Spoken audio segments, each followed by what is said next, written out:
They called it Gaia Prime, a whisper of Earth, reborn in another corner of the galaxy. A paradise painted with emerald forests, deep oceans, and mountain ranges untouched by machine or war. But Gaia was never just soil and sky. She was memory, defiance, and grief, all woven into the hearts of those who called her home. We were one of the first colonies to venture beyond Sol, a beacon for hope during the Great Expansion. But expansion always invites ownership, and ownership becomes tyranny in the hands of the powerful. The triumvirate came like traders, spoke like diplomats, and ruled like kings. They called it unification. We called it quiet conquest. They didn't burn our cities or shatter our satellites. They did something far worse. They rewrote our purpose. They took our languages, replaced our governance, and erased our history from the databanks of the core worlds. Gaia Prime was no longer a birthplace of thinkers and engineers. It became a model farm, an obedient client state. But even the most beautiful prisons collect rust at the hinges. We waited, through decades of silence, with songs hidden in code and stories whispered under blackout curfews.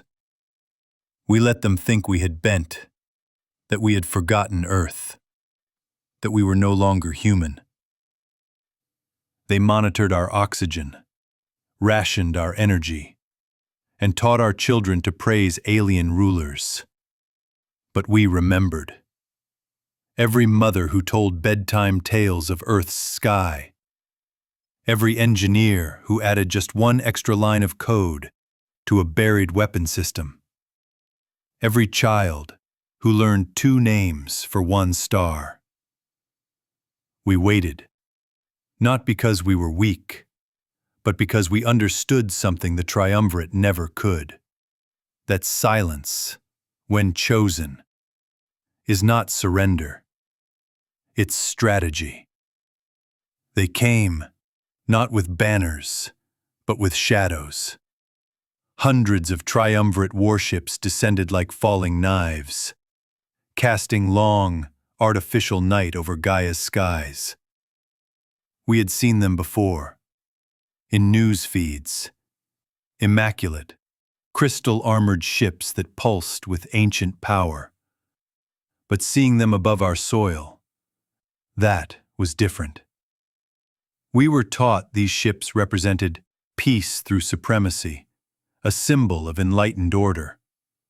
But no one who stared into those black hulls felt peace. We felt pressure, like the weight of a verdict about to be passed. The fleet was led by Kaldran, one of the triumvirate's 3 enforcers. They called him the voice of order, but his voice came from cannons. We had no formal defenses, or so they thought. Our orbital platforms were unarmed, our military stripped generations ago. But our resistance wasn't in steel. It was in code, in minds, in secrets. What they didn't know was that Gaia had not gone soft. She had gone silent. And silence is never absence. It's preparation. The fleet hovered in stillness, waiting for our answer. And Nova Saren, daughter of exiles, bearer of forgotten flags, was already preparing it. Nova Saren was not born a soldier. She was raised on archived memories of a free Gaia, nurtured by parents who had seen Earth fade from galactic maps. She once believed in dialogue, served the triumvirate as a planetary ambassador, wore their symbol, spoke their codes. But the day they erased her mother's language from the education matrix, Nova resigned. Not with a speech, with silence. She vanished. Years passed and rumors grew. Nova was dead, or hiding, or reborn in the jungles of Sector 8 as the mind behind the Reclaimer movement. All were true. When the fleet appeared, she emerged like prophecy. Standing before the last functional atmospheric transmitter on Gaia Prime, she sent her message to Kaldron. The time for control has ended. We are not your children. We are not your servants. Leave orbit within 24 hours. It wasn't a threat.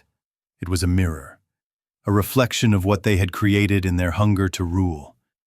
Kaldron didn't respond in words. He responded in preparation. And Nova, she began to awaken the pulse.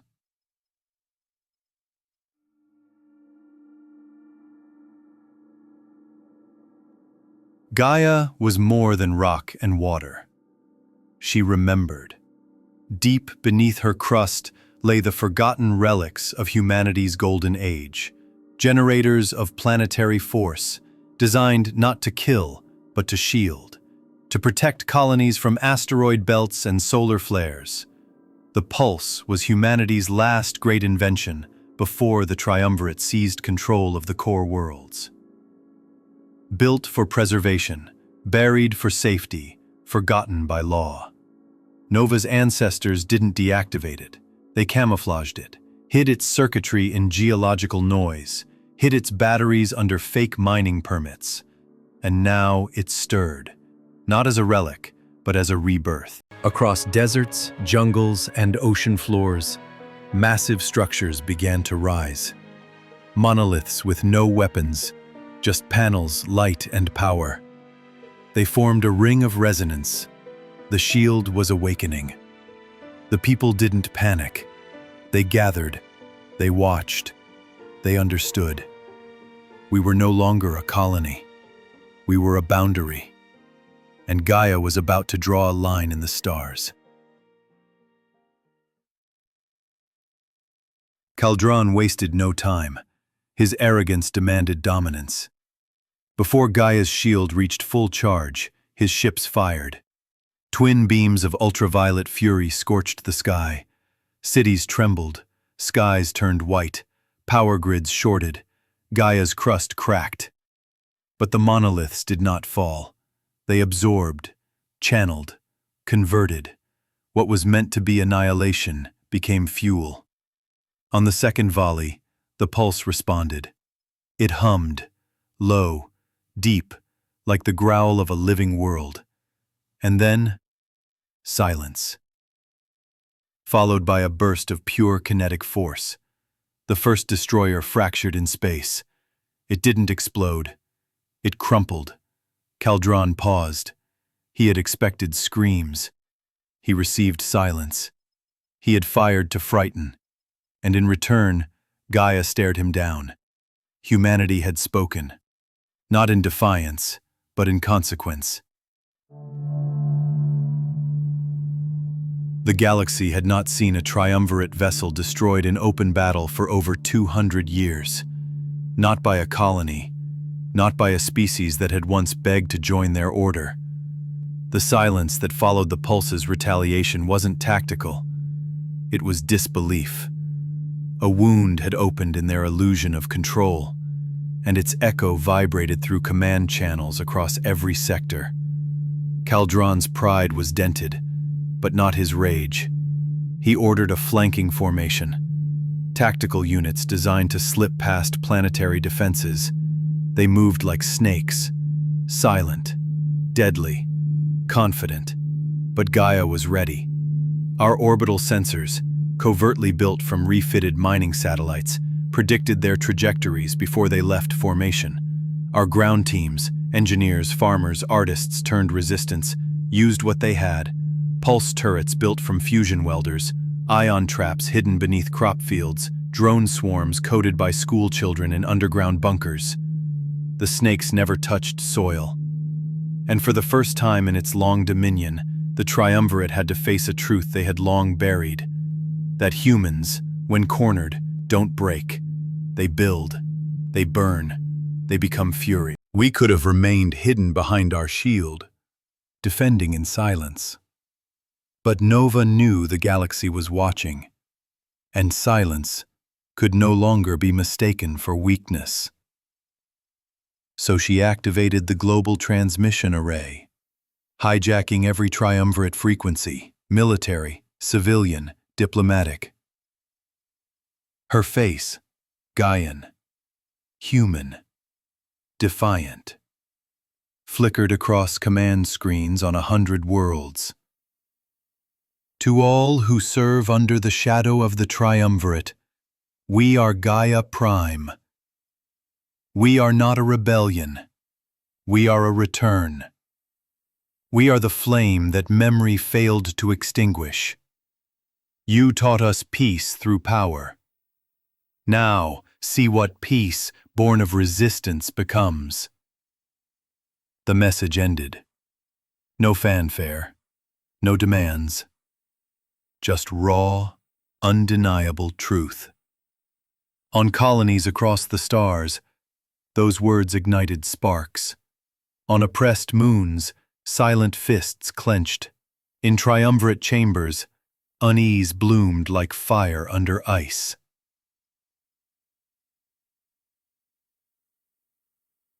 Far beyond Gaia, in the sacred core of the triumvirate, 3 beings watched the broadcast without speaking. The crystalline matriarch of Orax, 1,000 years old and carved from living diamond. The mind father of Jurun, who saw probability like threads in a loom. And the flesh sovereign of Veltarak, half machine, half brain, all hunger. These were not gods, but they had ruled like them. The Mind Father's voice cracked first. They awakened the pulse? The matriarch hissed. No, they remembered the pulse. For them, Gaia was not just a rogue colony. It was a crack in the myth of triumvirate omnipotence. They had to decide: crush the rebellion publicly and risk exposing their fallibility, or watch their dominion erode from the roots. Their decision would come in silence, but their fear was already echoing through the stars. While battles raged above, life pulsed below. In caverns carved by lava and time, Gaia's people became Gaia's veins. Children once taught to pledge allegiance to alien rulers now helped link cables. Farmers laid down fusion lines next to irrigation tubes. Artists etched sensor patterns into tunnel walls like sacred symbols. Our planet was no longer just land. It was body. It was breath. We didn't build bunkers. We built connection. Nova moved like a shadow among them, not a ruler, but a signal. Her voice was steady. Our youngest programmers, the digital orphans raised in data vaults during occupation, had built countercode not from textbooks, but from instinct. When the swarm descended, they didn't crash our grid. They joined it. Turned inside out by reverse AI mimicry, the drones were reprogrammed mid-flight. They didn't destroy the pulse. They fed it. Kaldran's secret weapon became our choir of resistance. And Gaia sang. They believed they had cornered us, that we would do what all lesser species had done before, bend the knee when the blade came close. But Nova Sarin knew better. She knew how arrogance writes its own eulogy. She had studied every war the triumvirate waged, every subjugation they celebrated. Their pride always made them predictable. So, she crafted a lie, not to fool them, but to reveal them. A single signal was transmitted from Gaia's main relay tower, intercepted, as planned, by every sensor aboard the enemy fleet. It was concise, trembling, full of feigned desperation. "This is Nova Sarin. We surrender. Stand down your weapons. Gaia will comply." Kaldran received the message in his orbiting command ship and smiled with all 5 of his faces. He ordered his dreadnought into low orbit, a triumphant silhouette descending like a god to claim worship. His remaining fleet drew closer, rotating into ceremonial formation, a visual testament to their absolute superiority. What he didn't know was that the surrender signal wasn't sent from our transmitter. It came from a decoy tower linked to Gaia's old comm grid, one wired directly into the heart of the pulse. As Kaldran approached, the pulse didn't fire weapons. It didn't launch projectiles. It simply listened. And when the command ship passed into the zone of harmonic vulnerability, something we calculated down to the meter, the pulse responded. Not with rage, not with fireworks, with precision. A single silent burst of magnetic gravity collapsed the dreadnought's structure from within. Its hull didn't explode. It folded. It folded in on itself, like an apology from the stars. No scream, no shockwave, just a blooming silence, so complete that even space itself seemed to pause. Was Kaldran aboard? Some say yes. Some say he escaped through a tethered shuttle. But in the end, it didn't matter. What mattered was that their invincible flagship, the ship that burned colonies into surrender, had vanished, swallowed whole by the fury of a planet they thought broken. And in that moment, every monitor across Gaia went dark for one breath, then lit again. Not with instructions, not with speeches, but with a single phrase: "False gods fall fastest." It was not a declaration, it was a warning, and the galaxy was already listening.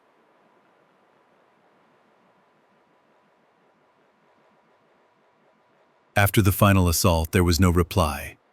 No more drones, no retaliation, no voice across the stars. The triumvirate did not broadcast threats nor attempt to negotiate. They simply vanished. Their ships retreated past Gaia's moon. Their communication grid went silent. The predators turned their gaze elsewhere, pretending we had never mattered. And we were left in a strange kind of peace, one we didn't quite know how to hold. The skies over Gaia turned blue again, not with celebration, but with recovery.